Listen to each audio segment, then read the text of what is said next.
Ayan guys, nandito nga tayo ngayon sa may Manila Yacht Club, tabing ano, dagat mismo. At yan, naglilinis nga dito guys, no, yung DPS at MMDA. Nagtatanggal sila ng mga basura dito sa may Manila Bay. At yan, tulong-tulong nga po silang maglinis dito sa may Manila Bay. So ayun, maraming salamat sa MMDA, DPS, at DENR na mga dito, naglilinis sa ating kapaligiran. So ayun, lalo na sa MMDA, dahil sila po yung pinaka matagal ng talagang nagtatanggal ng mga basura sa saang lugar man ng mga estero yan. At yun, at maraming salamat talaga sa kanila. At may galap shoutout po sa mga kababayan natin dyan at mga OFW na hindi pa po nakakalam dito sa may Manila Bay yung mga ginagawa dito. Ito na po yung Manila Bay ngayon, laging nililinis. At ayan, ipon-ipon po dito yung MMDA, DPS, ayan. So sana first po sila maglinis dito sa ating Manila Bay. Kaya yan, maraming salamat po talaga sa ginagawa nilang paglinis dito sa ating kapaligiran, no. Lalo lang dito sa may Manila Bay natin, at talagang pinaporsige nilang linisin, tanggalin lagi yung mga basura dito na naanod ng bagat papunta rito sa may Manila Bay. Tuloy-tuloy yung paglinis ng Manila Bay sa dito sa may pinakasiwon nga, at dahil dito po inahampas ng alon yung mga basura. So ayun guys, no, at ayan, natunghayan naman natin yung paglilinis nila dito sa may Manila Bay. At maraming salamat po sa kanila, sa MMDA, DPS, at ayan, sa lahat na rin po na ngayon siya na nandito. Ayun, maraming salamat po. At hindi po sila nagsasawang maglinis dito sa ating Manila Bay.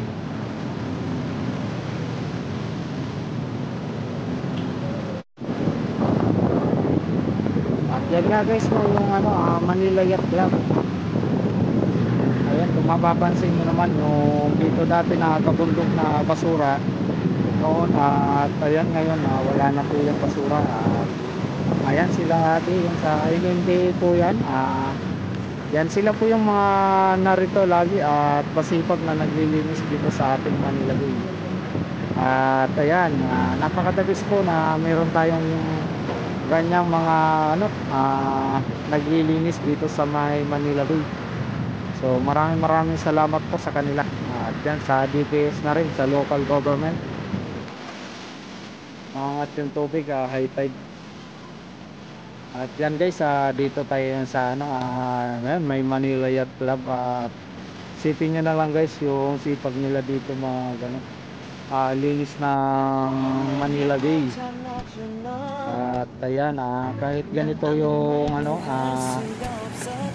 ampas ng tubig, medyo siya kasi high tide. Ayan, so tuloy lang yung paglilinis nila ng basura dito sa may Manila Bay. Ayan, samahan natin dito si Kuya paano magsungkit ng basura.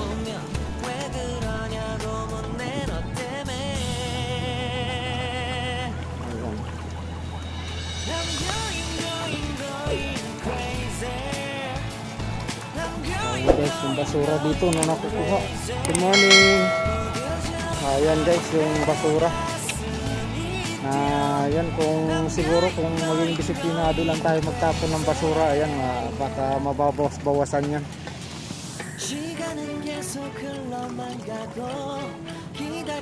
Ayan, papakahirap po sila dito para linisin lang yung Manila Bay.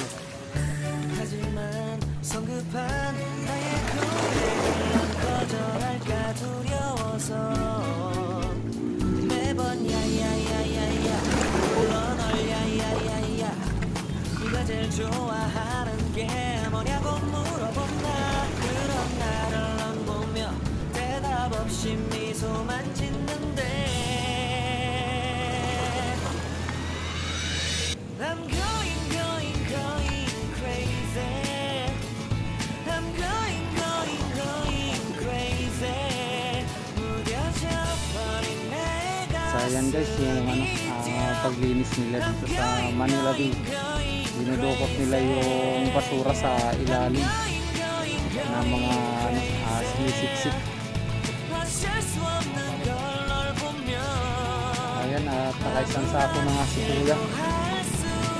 So hindi lang isang sako yan guys, dahil hindi lang naman siya isa yung hindi lang siya nag-iisa dito naglilinis, kundi ayun, marami sila dito.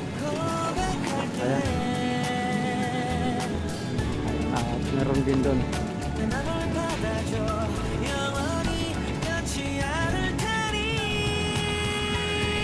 Ayan pala yung Manila Yacht Club. I'm going crazy I'm going crazy 무뎌져 버린 내 가슴이 뛰어 I'm going crazy yeah I'm going crazy 어쩔 수 없는 걸 널 보면 I'm going crazy 내 맘을 받아주면 완벽해지는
Ayan nga guys, hanggang dito na lang yung ating panibagong vlog ngayong araw, update dito sa may Manila Bay. At ayan, maraming salamat sa inyong pagsubaybay dito sa aking panibagong vlog. Tinapos niyo naman yung aking vlog ngayong araw. So ayan guys, see you next vlog na lang, and thank you.